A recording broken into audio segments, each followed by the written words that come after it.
Hello everyone, welcome back to our YouTube channel NEET JEE master class. बेटा ये हमारा class 12th की organic chemistry का second lecture है। बेटा अपन ने लास्ट क्लास में haloalkanes and haloarenes वाले चैप्टर का बेटा इंट्रोडक्शन पढ़ा हुआ था। आज की क्लास में बेटा हम पढ़ने वाले हैं नोमेनक्लेचर। नोमेनक्लेचर का क्या मतलब है? नोमेनक्लेचर मतलब हमें इन ऑर्गेनिक कंपाउंड्स को नाम देना है। तो ये जो ऑर्गेनिक कंपाउंड्स है बेटा, इनके दो टाइप के नेम होते हैं। एक होता है इनका कॉमन नेम। अब आपको ऑलरेडी आइडिया होगा, कॉमन नेम मतलब इनके लोकल नेम्स जो एक जगह से दूसरे जगह पर बदल जाते हैं। और दूसरा जो नोमेनक्लेचर है बेटा वो कौन सा है? IUPAC nomenclature, that is also known as IUPAC nomenclature. तो बेटा अब आपके एनसीईआरटी की बुक में जितने भी सारे एग्जाम्पल दिए हुए हैं, हम उन सबके कॉमन नेम और आईयूपैक नेम करने वाले हैं। बेटा लास्ट क्लास का देख लीजिए, ये सारी चीजें मैंने आपको करवाई है लेक्चर 1 में। अगर आपने नहीं देखा है तो जाके देखिएगा बेटा। और अगर आपको वीडियोज पसंद आते हैं तो लाइक करिएगा। चैनल पर नए हैं तो आपको चैनल को सब्सक्राइब कर देना है, ताकि कमिंग क्लासेस के बारे में आपको नोटिफिकेशन मिलता रहे बेटा। तो चलिए हम आज की क्लास स्टार्ट करते हैं बेटा। तो अब हम यहाँ पे देखेंगे कि ये मेरा एक ऑर्गेनिक कंपाउंड है जिसका कॉमन नेम लिखा हुआ है और उसके नीचे उसका आयुपैक नेम है। बेटा अब तक आपने आयुपैक नोमेनक्लेचर समझ लिया होगा बहुत अच्छी तरह से। हम ज्यादा ध्यान देने वाले हैं बेटा किसमें? कॉमन नेम पर। तो अब हम देखते हैं इसमें कितने कार्बन कंपाउंड है। आयुपैक नोमेनक्लेचर के लिए हमें करना है तो 1 2 3।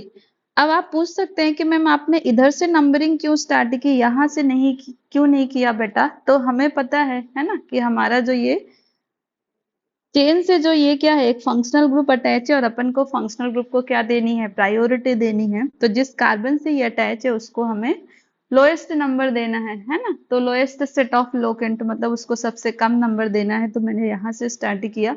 अब ये 3 कार्बन है तो ये क्या है? प्रोपेन है। अब प्रोपेन में ये अटैच है तो ये क्या हो जाएगा? प्रोपाइल हो जाएगा। अब ये क्या है बेटा? ये मेरी एक स्ट्रेट चेन है, इसलिए मैं क्या इसमें यूज करूंगी बेटा? एन यूज करूंगी। एन रिप्रेजेंट्स की ये स्ट्रेट चेन है तो एन प्रोपाइल ब्रोमाइड इसका हो जाएगा कॉमन नेम। इसका आईयूपीएसी नेम क्या हो जाएगा बेटा? तो फर्स्ट कार्बन पे लगा हुआ है ब्रोमीन। ब्रोमीन ये हैलोजन है, ये हमने ऑलरेडी पढ़ लिया है। तो इसका क्या नाम हो जाएगा बेटा? 1 ब्रोमो प्रोपेन। आइडिया आ रहा है बेटा? चलिए सीखते जाते हैं इसको। सेकेंड वाला एग्जाम्पल देखते हैं बेटा। ये जो सेकेंड एग्जाम्पल है इसमें सबसे पहले कार्बन काउंट करते हैं, कितने कार्बन है? तो 1 2 3। अब आप इधर से इसकी नंबरिंग करें या इधर से करें, दोनों ही केस में जिसके ऊपर हैलोजन लगा हुआ है वो सेकेंड नंबर पर ही आएगा, तो कोई फर्क नहीं पड़ता है। अब इसका कॉमन, पहले हम आईयूपीएसी नेम देखते हैं। देखिए क्या नाम है इसका? 2 क्लोरोप्रोपेन। 3 कार्बन है तो प्रोपेन है, सेकेंड पे क्लोरीन लगा हुआ है तो 2 क्लोरोप्रोपेन हो गया। अब मैम ये आइसो क्यों लगा हुआ है? तो बेटा हमें ध्यान रखना है, आइसो हम कब लगाते हैं बेटा? कि जब हमारा ये जो सेकेंड कार्बन है मेरा, तो चलिए मैं आपको वापस इसको लिखती हूँ। ये है मेरा फर्स्ट कार्बन और ये है मेरा सेकेंड कार्बन। तो जब अपन सेकेंड कार्बन पर एक ब्रांच लगा देते हैं बेटा, तो उसको हम क्या बोलते हैं? उसको आइसो बोलते हैं बेटा। तो ये मेरा क्या हो जाएगा? ये मेरा हो जाएगा बेटा आइसोप्रोपाइल क्लोराइड।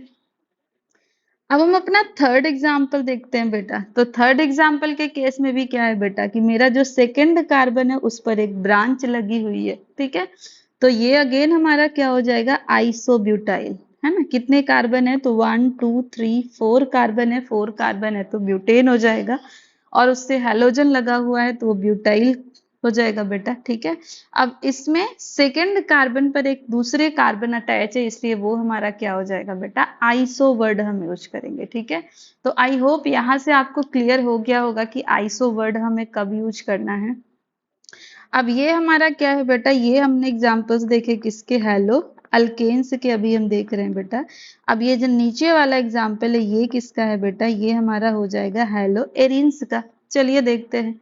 ऑलरेडी आपको पता है ये बेंजीन है। बेंजीन में क्या लगा हुआ है? ब्रोमीन। तो इसका दोनों ही नाम सेम ही होगा, दैट इज ब्रोमो बेंजीन। यहाँ पर ध्यान रखना है बेटा। अब इसका पहले अपन IUPAC नॉमेनक्लेचर की बात करते हैं। यहाँ पे जिधर फंक्शनल ग्रुप लगा हुआ है प्रायोरिटी देना है, तो मैं इसको भी 1 लिख सकती हूँ, इसको भी 1 लिख सकती हूँ। तो यहाँ से लिखते हैं 1 2 3 4 5 एंड 6। तो अब अपन देखते हैं कि कार्बन नंबर 1 एंड 3 पर क्या लगा हुआ है, ब्रोमीन लगा हुआ है। तो मैं क्या लिख दूंगी बेटा, 1 3 डाई ब्रोमो बेंजीन। अब इसका जो कॉमन नेम है बेटा उस पर ध्यान देना है। ये देखिए ये लगा हुआ है छोटा सा m। ये m क्या रिप्रेजेंट करता है बेटा, तो अगर आपको आइडिया नहीं है तो मैं आपको बता देती हूँ कि बेंजीन के केस में बेटा ये और ये जो हैं ये दोनों एक दूसरे के रिस्पेक्ट में क्या होते हैं बेटा, ऑर्थो होते हैं। ये वाला क्या हो जाता है, मेटा हो जाता है बेटा, और ये क्या हो जाता है, पैरा हो जाता है। तो हम देख रहे हैं कि ये वाला जो मेरा बेंजीन है इसके यहाँ पर ब्रोमीन लगा हुआ है, जो क्या है बेटा, मेटा पोजीशन है इसकी। तो हम क्या लिख देंगे, m डाइब्रोमो बेंजीन। अब ये दोनों एक दूसरे के रिस्पेक्ट में ऑर्थो हैं, ये इसके रिस्पेक्ट में मेटा है और ये इसके रिस्पेक्ट में बेटा पैरा हो जाएगा। अब ये बहुत ही ब्यूटीफुल एग्जाम्पल है बेटा। देखिए अब यहाँ पे क्या लगा हुआ है, इसके ऑर्थो मेटा पैरा, मतलब कि ये 1 2 3 4 5 6 अपन है ना। तो अपन चलिए नाम लिखते हैं पहले, 1 2 3 4 5 एंड 6। इसके 1 पर बेटा देखिए, इसके 1 पर भी है ब्रोमो 3 5। तो जब ये केस है कि जिसमें 1 3 5 तीनों पर ही ब्रोमीन लगा हुआ है, तो इसको हम क्या बोलेंगे बेटा, हम बोलेंगे इसको SIM try bromo benzene. SIM का क्या मतलब है बेटा, कि यहाँ पे जो ब्रोमीन है ये क्या फॉलो कर रहा है बेटा, एक पर्टिकुलर सिमेट्री फॉलो कर रहा है, मतलब 1 पर है, अल्टरनेटिव कार्बन पर है बेटा। तो ये हम याद रखेंगे, ये सारे स्पेशल केस है बेटा, है ना। तो जब ये ऐसे नाम दे के और पूछ लेता है कि इसका डायग्राम आप बनाओ, तो हम नहीं बना पाते हैं बेटा, तो हमें ध्यान में रखना है। अब चलिए बेटा, अब हम आगे बढ़ जाते हैं। आगे क्या एग्जाम्पल दिए हैं बेटा, तो अब कुछ और स्पेशल केस हम देखते हैं बेटा यहाँ पर। अब ये वाला देखते हैं बेटा, ये मेरा क्या है, तो CH3CHCl2। ये क्या है, CH2CH2ClCl। अब मैं ये बताती हूँ बेटा कि ये पहले मेरा क्या रहा होगा, इथेन रहा होगा, CH3CH3। ये भी मेरा क्या है बेटा, ये भी मेरा इथेन है, that is CH3 and CH3। अब यहाँ पे क्या किया हुआ है बेटा, इस वाले केस में क्या लगाया हुआ है, 2 क्लोरीन के मॉलिक्यूल लगाया हुआ है। अब अगर मुझे दोनों में ये 2 क्लोरीन लगाना है, तो मैं क्या कर सकती हूँ, या तो मैं दोनों पर एक एक क्लोरीन लगा सकती हूँ, या मैं एक पर ही दोनों क्लोरीन लगा दूं। ठीक है बेटा, ये बात आ रही है समझ में। तो इसको मैं क्या कर सकती हूँ, अगर मुझे दोनों पे क्लोरीन लगाना है तो मुझे एक एक का हाइड्रोजन हटाना पड़ेगा। इसका एक हाइड्रोजन हटाया CH2, इसका हटा दिया CH2। ठीक है, अब मैं क्या करूंगी, इसके ऊपर एक क्लोरीन लगा दूंगी, इसके ऊपर मैं एक क्लोरीन लगा दूंगी। तो एक तरीका तो ये हो सकता है, या तो हम दूसरा क्या कर सकते हैं बेटा, कि एक का हमने कुछ भी नहीं हटाया और दूसरे का अपन ने क्या किया बेटा, दूसरे का अपन ने दोनों हाइड्रोजन हटा दिया, मतलब एक ही हाइड्रोजन बचा, और इसके ऊपर मैं 2 क्लोरीन क्या कर सकती हूँ, लगा दे सकती हूँ बेटा। अब हमें यहाँ पे याद रखना है बेटा कि जब अपन यहाँ पर एक ही कार्बन के 2 हाइड्रोजन को हटा के 2 हैलोजन ऐड कर लेते हैं बेटा, तो इसको क्या कहा जाता है, इसको कहा जाता है बेटा जेम डाई हैलाइड। क्या कहा जाता है बेटा, इसको कहा जाता है जेम डाई हैलाइड। ठीक है, कॉमन नेम है इसको। और क्या कह सकते हैं, इसको कहा जाता है बेटा इथाइलिडीन क्लोराइड। क्या कह रहे हैं बेटा, इथाइलिडीन क्लोराइड। इथाइलिडीन क्लोराइड आपको नाम से याद रखना है कि इथाइलिडीन, ओके, मतलब इथेन के एक कार्बन से क्या किया है, 2 हाइड्रोजन को हटा के उसमें 2 हैलोजन लगा दिया है बेटा। नेक्स्ट वाला क्या है कि अपन का ये वाला केस है बेटा, जिसमें मैंने एक कार्बन से 2 हाइड्रोजन ना हटा के मैंने दोनों ही कार्बन से एक एक हाइड्रोजन को हटाया और उसमें Cl अटैच कर दिया। तो इसको हम क्या बोलेंगे बेटा, इथाइलिन। तो इथाइलिन और इथाइडिलिन में आपको याद रखना है कि दोनों इथेन से ही बने हैं, पर इथाइडीन के केस में अपन ने एक ही कार्बन के दोनों हाइड्रोजन हटाए हैं, while in case of ethylene अपन ने इथेन के दोनों ही कार्बन से एक एक हाइड्रोजन हटाया और क्या अटैच कर दिया, 2 हैलोजन। तो अब इसका दूसरा नाम क्या है बेटा, इसको हम विस डाई हैलाइड बोल सकते हैं। ठीक है, अब विस का मतलब यहाँ पे क्या होता है बेटा, तो विस हियर स्टैंड फॉर विसिनल। अब विसिनल से आप याद रखेंगे बेटा, इंग्लिश में एक वर्ड होता है विसिनिटी। विसिनिटी का मतलब है क्लोजर।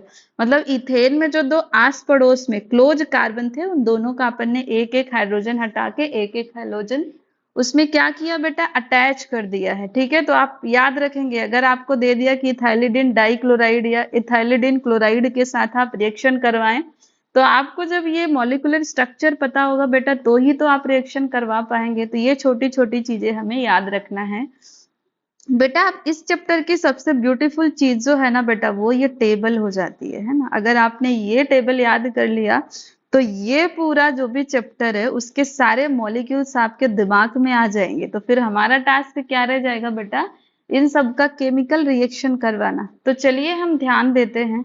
अब देखिए यहाँ पे हमें ज्यादा फोकस किस पे करना है बेटा, कॉमन नेम पर करना है। क्यों मैम? क्योंकि बेटा अब तक आपने IUPAC नॉमेनक्लेचर तो सीख लिया होगा, और कंपैरेटिवली ये नॉमेनक्लेचर इज इजी, पर कॉमन नेम हमें क्लिक होना चाहिए बेटा। तो ये क्या लिखा हुआ है बेटा, ये लिखा हुआ है सेक ब्यूटाइल क्लोराइड। अब यहाँ पे सेक का क्या मतलब है, तो बेटा यहाँ पे सेक का मतलब होता है सेकेंडरी। ठीक है बेटा, इतनी बात आई समझ में। सेक का क्या मतलब है कि सेकेंडरी ब्यूटाइल क्लोराइड। तो चलिए अब मैं आपको बताऊं बेटा इसको हम कैसे बना सकते हैं। तो चलिए मैं यहीं पे आपको बना बना के दिखाती हूँ। अपन को ब्यूटाइल मतलब 4 कार्बन वाला होगा, तो अपन को सबसे पहले क्या बना लेना है, 4 कार्बन बना लेना है। बना लिया मैंने 4 कार्बन। अब ये क्या बोल रहा है, secondary butyl. Okay, secondary butyl मतलब मुझे क्लोराइड उस कार्बन से अटैच करना है जो फर्दर 2 कार्बन से अटैच हो। तो मैं इसको यहाँ पर अटैच कर सकती हूँ बेटा, है ना। तो ये क्या हो जाएगा मेरा 1 2 3 4। अब यहाँ पे मेरा हैलोजन जिस कार्बन से अटैच है वो फर्दर 2 कार्बन से अटैच है, तो ये मेरा क्या हो जाएगा बेटा, सेकेंडरी हो जाएगा। ये मैंने ऑलरेडी इंट्रोडक्शन में आपको बताया है। तो ये क्या हो जाएगा, सेकेंडरी ब्यूटाइल क्लोराइड। अब नेक्स्ट क्या है बेटा, नियोपेंटाइल ब्रोमाइड। नियोपेंटाइल ब्रोमाइड, तो पहले हम पेंटाइल देख लेते हैं। पेंटाइल मतलब 5 कार्बन होगा और उसमें एक के साथ क्या अटैच होगा, ब्रोमीन अटैच होगा। बेटा जब भी नियो वर्ड आता है ना, नियो वर्ड से आपको समझ जाना है कि यहाँ पर एक ऐसा कार्बन होगा जो फर्दर और 4 कार्बन से अटैच होगा। ये हमेशा आप याद रखेंगे। तो एक कार्बन से हम अटैच कर देते हैं कितने कार्बन, 4 कार्बन अटैच कर दिया। ये मेरा नियो स्ट्रक्चर है।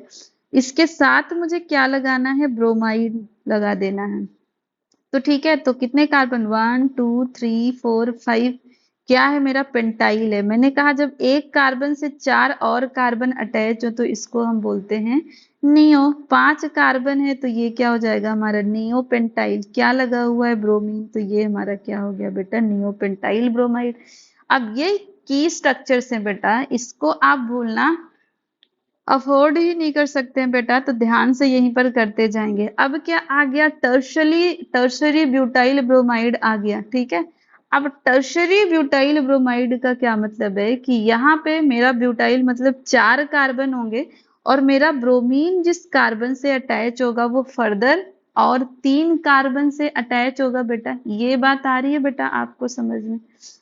अब ये वाला जो स्ट्रक्चर है, चलिए अगर मैं वापस इसको बनाती हूँ बेटा, तो यहाँ पे मैंने क्या कहा, अपन को 4 कार्बन बनाना है। तो मैंने बनाया 1 2 3 4।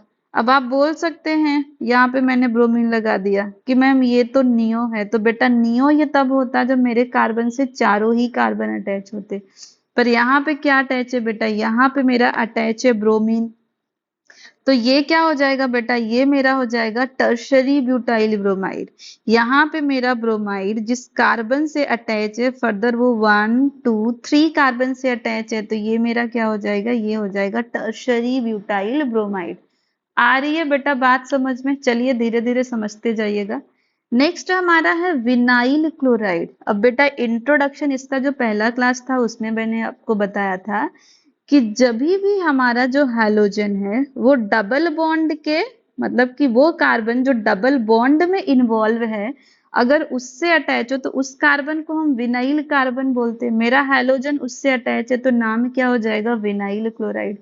नेक्स्ट मेरा क्या है, अलाइल ब्रोमाइड। ये भी मैंने बताया हुआ है कि जब मेरा हाइड्रोजन डबल बॉन्ड के बगल वाले कार्बन से अटैच होगा तो वो मेरा क्या हो जाएगा बेटा, वो मेरा हो जाएगा अलाइल ब्रोमाइड। क्यों? क्योंकि डबल बॉन्ड के बगल वाले कार्बन को क्या कहते हैं बेटा, अलाइल कार्बन बोलते हैं। अब ये क्या है, तो ये हमें पता है कि जो यहाँ पे मेन है वो मेरा क्या है, बेंजीन पे क्या लगा हुआ है, CH3 लगा हुआ है, तो ये क्या है, टोल्यून है। टोल्यून के ऑर्थो पोजीशन पे क्लोरीन लगा हुआ है, तो ये क्या हो जाएगा, ऑर्थो क्लोरोटोल्यून। आ रहा है बेटा समझ में? फिर नेक्स्ट क्या है, बेंजाइल क्लोराइड। याद करिए मैंने आपको बताया था कि अगर बेंजीन के डबल बॉन्ड के बगल वाले कार्बन पर लगा हुआ है क्लोराइड, तो बेंजीन के डबल बॉन्ड के बगल वाला जो कार्बन है उसको बेंजाइल कार्बन कहते हैं। तो बेंजाइल क्लोराइड मतलब ये यहाँ पर हैलोजन मेरा बेंजीन के डबल बॉन्ड वाले के बगल वाले कार्बन पर अटैच है। नेक्स्ट हमारा मिथाइलिन क्लोराइड है। ठीक है, अब मिथाइलिन क्लोराइड याद आ रहा है, अभी थोड़ी देर पहले मैंने आपको बताया था बेटा कि मान लीजिए हमारा मेथेन है। मेथेन में मुझे क्लोरीन के 2 मॉलिक्यूल लगाना है, तो मुझे इसके 2 हाइड्रोजन को हटाना पड़ेगा बेटा। और अगर हम इससे 2 हाइड्रोजन हटाते हैं बेटा, तो इस कंडीशन को हम क्या कहेंगे, इथाइलिन। क्या कहेंगे बेटा, यहाँ पे मिथाइलिन कहेंगे। इससे पहले जो मैंने आपको बताया था, जो इथाइडिलीन वाला कंडीशन बताया था, ये वाला देखिए ऊपर, यहीं पर हमने क्या बताया था बेटा कि अगर यहाँ पे इसके अपन ने 2 क्या हटाए, हाइड्रोजन हटाए, तो उसको क्या कहा था, इथाइडिलीन कहा था, इथाइलिडीन। तो सिमिलरली यहाँ पे अगर अपन मीथेन के 2 हाइड्रोजन हटा देंगे तो इसमें मैं 2 क्लोरीन लगा सकती हूँ। तो ये मेरा क्या हो जाएगा बेटा, ये हो जाएगा मिथाइलिन क्लोराइड। ठीक है, ध्यान रखेंगे इसको। नेक्स्ट, अब ये क्लोरोफॉर्म का स्ट्रक्चर है, बचपन से हम पढ़ रहे हैं, CHCl3।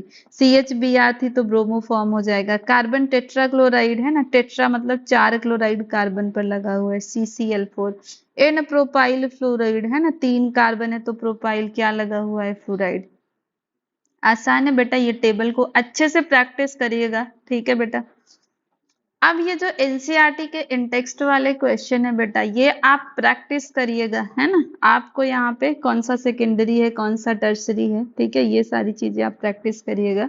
अब यहाँ पे क्या बोला है बेटा कि आपको क्या लिखना है, 8 स्ट्रक्चरल आइसोमर्स, है ना, किसका, तो इसका बेटा, है ना। अब यहाँ पे तो आपको दे दिया हुआ है 8 स्ट्रक्चरल आइसोमर्स। अब आपको क्वेश्चन कैसे आते हैं कि आपको सीधे मॉलिक्यूलर फॉर्मूला दे देगा और पूछ लेगा कि बताइए इससे कितने स्ट्रक्चरल आइसोमर्स बनेंगे, तो वो आपको बनाना पड़ेगा बेटा, है ना। प्रैक्टिस करिएगा इसको एक बार। अब दूसरा, आपको कॉमन ये स्ट्रक्चर्स दे के IUPAC नाम पूछ लेगा या तो कॉमन नेम पूछ लेगा बेटा, तो ये भी आपको प्रैक्टिस करना है, मैंने ऑलरेडी आपको समझा दिया हुआ है। ठीक है, अब ये देखिए इन्होंने नाम दे के आपको स्ट्रक्चर बनाने को पूछ लिया है बेटा, तो ये सारी चीजें आप क्या करेंगे बेटा, अपने लेवल पर प्रैक्टिस करते रहिएगा। जैसे ही चैप्टर कंप्लीट होगा बेटा, तो अपन सारे previous year question board, NEET और JEE के करने वाले हैं। अब अगर इसमें से आपको कुछ भी नहीं आ रहा है बेटा, तो कमेंट बॉक्स में ड्रॉप कर दीजिएगा, मैं नेक्स्ट क्लास में आपको वो सारी चीजें क्लियर कर दूंगी।